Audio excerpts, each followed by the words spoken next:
भगवान बड़ी विलक्षण लीला करते हैं।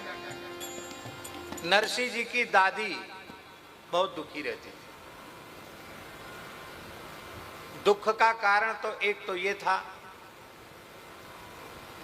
कि मेरे ही जीवन काल में, मेरी वृद्धावस्था में मेरा पुत्र अभी बहुत आयु नहीं थी, वो चला गया और मेरी बहू भी चली गई। एक पोता है और दूसरा है ये बहुत छोटा है। हमारे तो भजन साधन का समय था, अब हमको इस बच्चे की ममता में समय व्यतीत करना पड़ रहा है। उसके दो कारण हैं। एक तो बंशीधर जो नरसिंह जी के बड़े भाई, जो कम से कम 10-15 वर्ष नरसिंह जी से आयु में बड़े थे,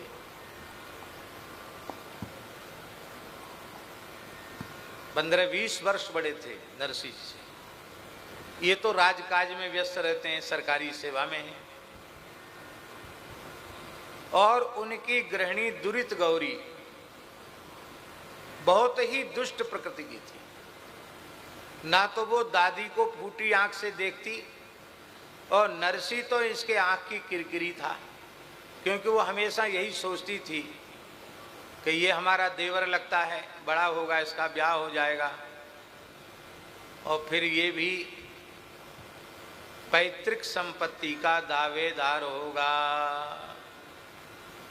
यही संसार की स्थिति है। ये मर जाता, कहीं भग जाता, चला जाता, तो पूरा मकान, पूरी जमीन जायदाद सब एक ही जगह रहती है। ये बुढ़िया भी नहीं मरती और ये भी नहीं मरता, दुखी रहती, तिरस्कार करती। लेकिन बेचारी वृद्धा, इस बालक का कोई नहीं है, बहुत दुखी रहती थी। और एक बड़ी विचित्र बात थी कि बालक गूंगा था, कुछ नहीं बोलता। 5 साल के हो गए नरसिंह, अभी बोलना नहीं आता, कुछ नहीं बोलते। सुनते समझते सब, प्रायः जो गूंगे होते हैं वो बहरे भी होते हैं, पर ये सुनते सब थे, समझते सब थे, बोलते कुछ नहीं थे। ऐसे जो बच्चे होते हैं उनके माता पिता को चिंता होनी स्वाभाविक है। अब माता पिता तो बच्चे के हैं नहीं, दादी है कोई, केवल अकेली है, भाई को ज़्यादा चिंता नहीं है, भाभी फूटी आंख नहीं देखना चाहती है। तो जूनागढ़ में कोई संत महात्मा आते, उनका नाम सुनती दादी तो अपने नाती नरसिंह को लेकर दौड़ी दौड़ी जाती। बाबा, ब्राह्मण बालक है, बेचारा है, इसको आप आशीर्वाद दीजिए, बिना माँ बाप का है, बोलता नहीं है, आप हाथ धर दो सिर पे, कुछ दवाई दे दो, दुआ दे दो या दवा दे दो, ये बालक बोलने लग जाए।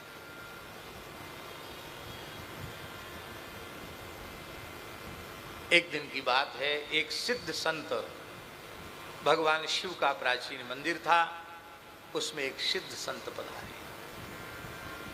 प्रायः ध्यान समाधि में ही रहते थे। दादी नरसिंह बालक को लेकर उनके पास गई, बहुत प्रार्थना की, और उन संत ने अपनी ध्यान समाधि से उठकर जब नरसिंह जी की ओर देखा तो उनके नेत्र खुले के खुले रह गए। वे मन में विचार करने लगे, यह महान दिव्यात्मा बालक कैसे धरती पर आ गया। वो समझ गए संतों की दृष्टि ही अलग होती, हम उसका वर्णन नहीं कर सकते। परम श्रद्धेय प्रातस्मरणीय गौ ब्राह्मणोपासक पूज्यपाद स्वामी श्री शरणानंद सरस्वती जी महाराज, बरुआ सागर वाले स्वामी जी, जब पहली बार हनुमान धारा आए, चातुर्मास व्रत पूर्ण करके अपना मौन व्रत खोलने वहां आए थे, और हमारी शरीर की अवस्था 8-9 वर्ष की रही होगी, इससे ज़्यादा नहीं थी। और हम हमको ये कहा गया था कि तुम नहीं जाओगे।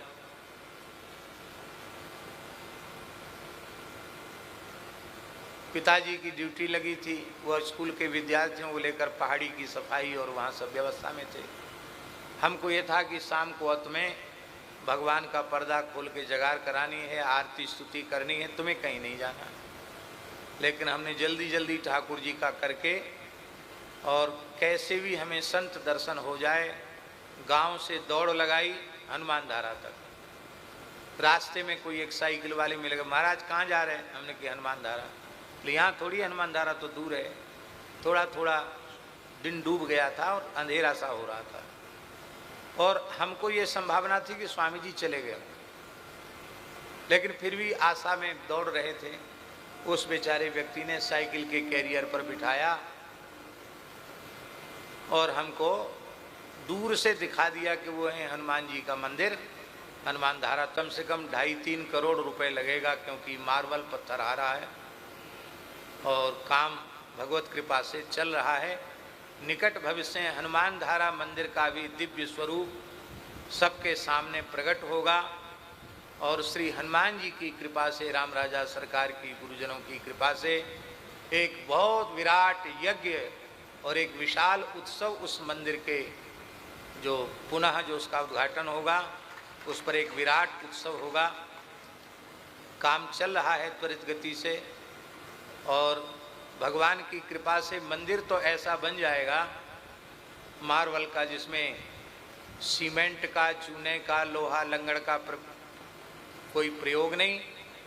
मार्बल का, मकराने पत्थर का ऐसा सुंदर मंदिर बन जाएगा कि 100-500 साल नहीं, हजारों वर्ष तक उसका कुछ नहीं बिगड़ा, हजारों वर्ष तक। हमारे मन में यही एक पीड़ा थी कि पूज्य गुरुदेव भक्तमाली जी के हाथ से भगवान दास दुबे जी ने शिला पट्ट का पूजन करा दिया, बराना वाले महंत जी के हाथ से। इतने लंबे समय तक काम नहीं हो पा रहा है, और काम का भार इतना भगवान की कृपा से सिर पर है सब जगह का कि बड़ी कठिनाई। लेकिन मन में ये बड़े दुख की बात थी कि इतने लंबे समय के बाद भी गुरुदेव का कार्य नहीं हो पा रहा है। हमारे खेड़ी घाट वाले, धूनी वाले दादाजी की परंपरा के छोटे सरकार, उन्होंने कहा नहीं, गुरु जी का काम होना चाहिए, हम सब लोग मिलजुल कर कुछ न कुछ करेंगे, और भगवत कृपा से कार्य शुरू। तो पुराना जो मंदिर था, पुराना जो दालान जैसी थी, वहाँ बैठकर स्वामी जी जप कर रहे थे, और चारों ओर से रस्सी से वहाँ घेरा हुआ था जो स्वामी जी के निकट कोई न पहुँचे। हम पिलर के पास बैठ गए,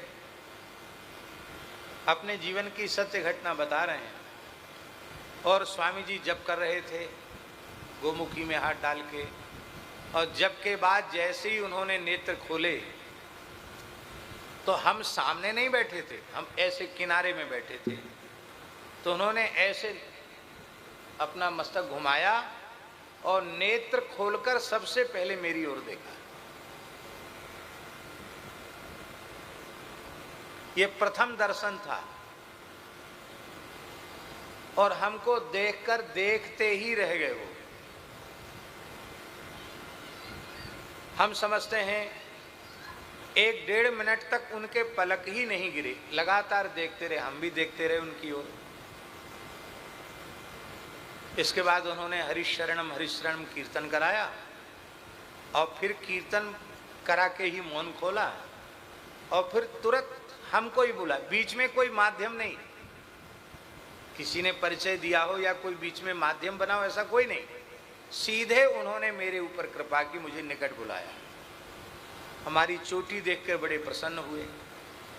जनेऊ हमारा 8 साल की उम्र में हो गया था, तो चोटी देख के प्रसन्न हुए, और उन्होंने सबसे पहले पंडित जी कहा पंडित जी कुछ सुनाओ।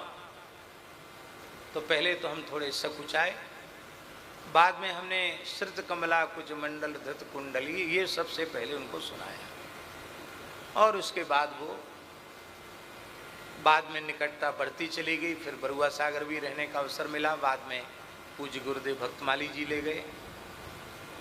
ये स्मरण हम इसलिए केवल कर रहे हैं कि हम स्वयं अपने को नहीं जान सकते कि हमारा पूर्व जन्म क्या है, हम कौन हैं, क्या हैं। लेकिन जो सिद्ध संत हैं उनकी दृष्टि में कुछ भी छिपा हुआ होता नहीं है। ऐसे एक दो महात्मा नहीं, अनेक जीवन मुक्त भगवत प्राप्त संत भगवत कृपा से इस दास को मिले, और जो भी मिले उन्होंने कहा कि अरे इतनी देर बाद क्यों आए। स्वामी श्री संपूर्णानंद जी महाराज परम सिद्ध संत थे, वो मिले, बोले स्वामी जी बहुत विलंब हो गया, अब तो जाने का समय हमारा आ गया। 106 साल की आयु में वो गए।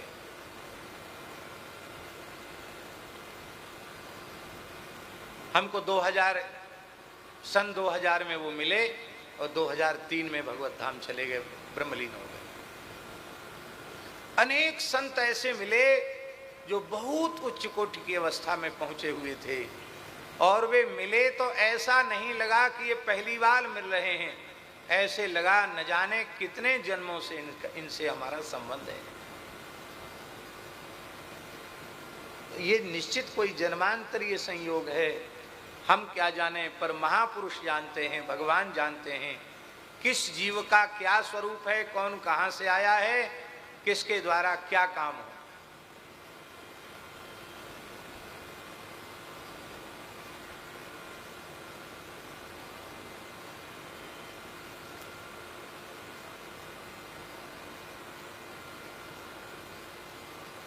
महापुरुषों की बात कहने से आप लोगों के मन में ऐसा आएगा, शायद किसी के मन में आ सकता है कि शायद ये अपनी प्रशंसा कर रहे हैं, लेकिन भूल कर भी आप ऐसा मन में मत लाना, कृपा करके। ये जो यथार्थ है इसको हम निवेदन कर रहे हैं। हम जब बरुआ सागर में थे तो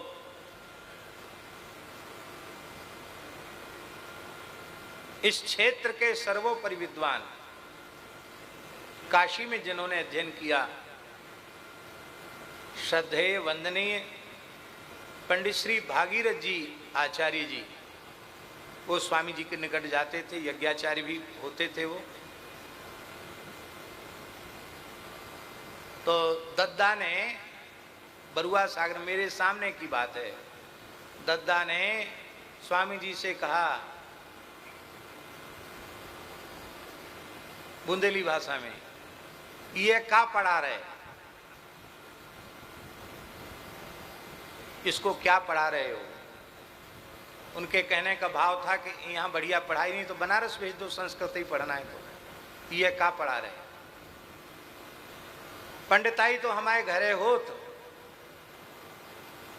पंडिताई लाख तो घर में ही पढ़ा दें, ये क्या पढ़ा रहे।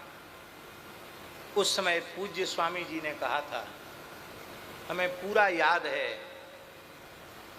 बोले आचार्य जी आप नहीं समझेंगे इसको, ये केवल पूजा पट्टी यज्ञ कर्मकांड कराने वाला पंडित नहीं बनेगा, लाखों लोगों का मार्गदर्शन होगा इनके द्वारा। पूरी दुनिया का मार्गदर्शन होगा इसके द्वारा।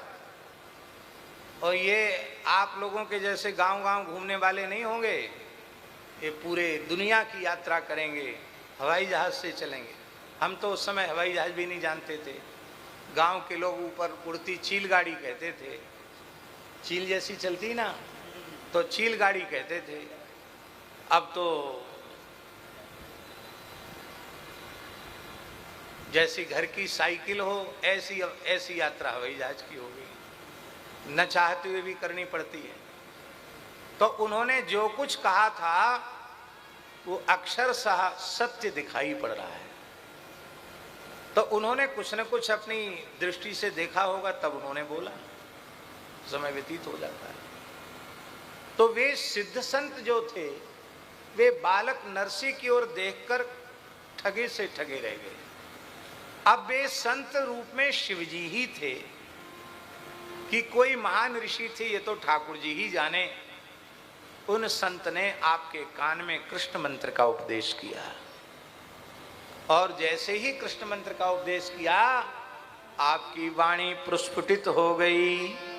और आप कीर्तन करने लगे, श्री कृष्ण शरणम मम, श्री कृष्ण शरणम मम, श्री कृष्ण शरणम मम, गाइए, कृष्ण शरणं मम, श्री कृष्ण शरणम मम, श्री कृष्ण शरणम मम, श्री कृष्ण शरणं मम, श्री कृष्ण शरणं मम, श्री कृष्ण शरणम मम, श्री कृष्ण शरणम मम, श्री कृष्ण शरणं मम, श्री कृष्ण शरणं मम,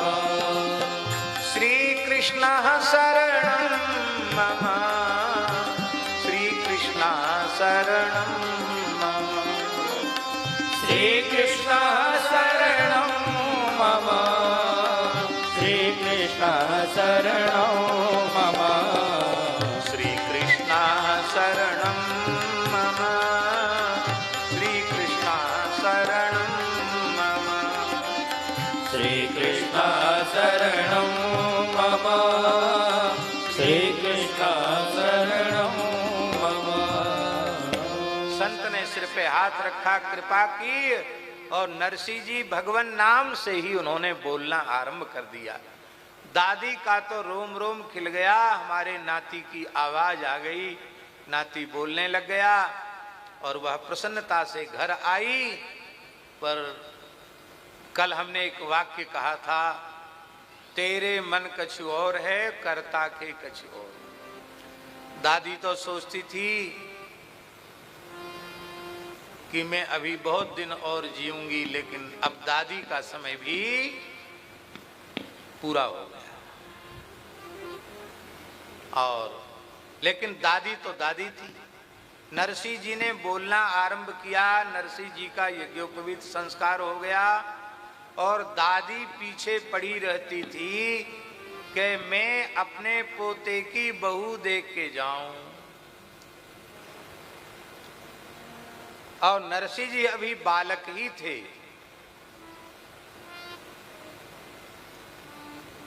12-15 वर्ष की आयु ही रही होगी नरसिंह जी की, कि नरसिंह जी का 12 वर्ष की ही आयु रही होगी कि नरसिंह जी का विवाह हो गया।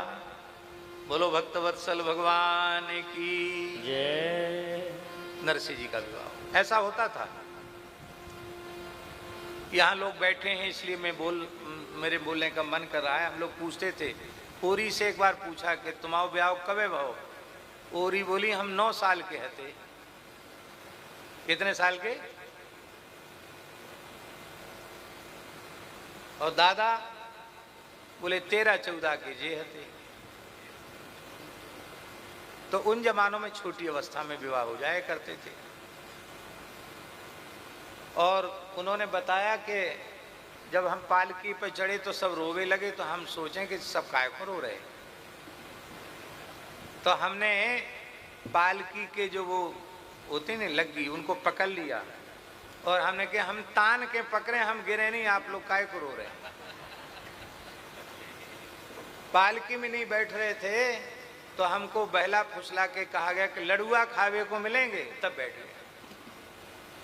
वो क्या जमाना रहा होगा आप सोचिए। इतने छोटी अवस्था में विवाह हो जाते थे।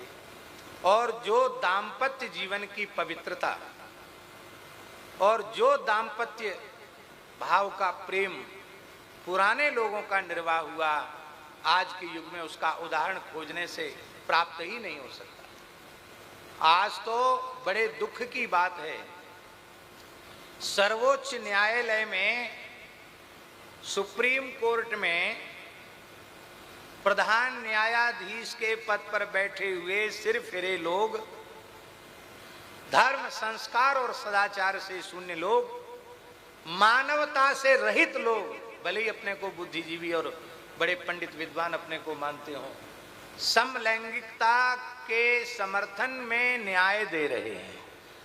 आपको पता होगा समलैंगिक विवाह का समर्थन सर्वोच्च न्यायालय ने किया था।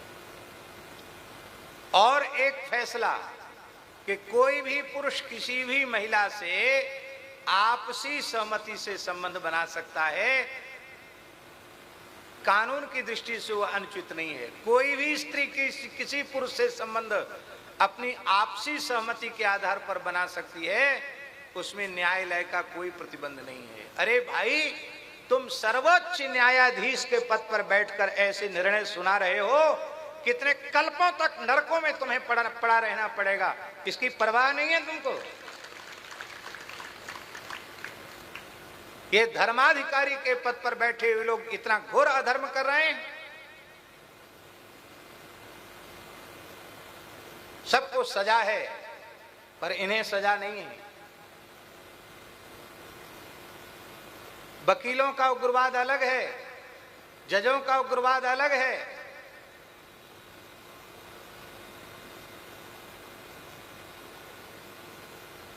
और सब कानून में रहेंगे, वकील कानून में नहीं रह सकते। जो कानून के पंडित हैं वो कानून में नहीं रह सकते। हमसे यदि कोई पूछे तो सामान्य व्यक्ति अपराध करता है और उसको जितनी सजा मिलती है, यदि वही अपराध वकील करता है, कानून वेत्ता करता है, विधिवेत्ता करता है, तो सामान्य व्यक्ति की अपेक्षा उसे 4 गुना अधिक दंड मिलना चाहिए। और वही अपराध यदि कोई जज करता है तो उसको 10 गुना दंड मिलना चाहिए। सामान्य व्यक्ति से 10 गुना अधिक दंड मिलना चाहिए। लेकिन न तो दंड के दायरे में वकील हैं, न दंड के दायरे में बैरिस्टर हैं, न दंड के दायरे में जज हैं। कोई दंड के दायरे, गरीब आदमी दंड के दायरे में।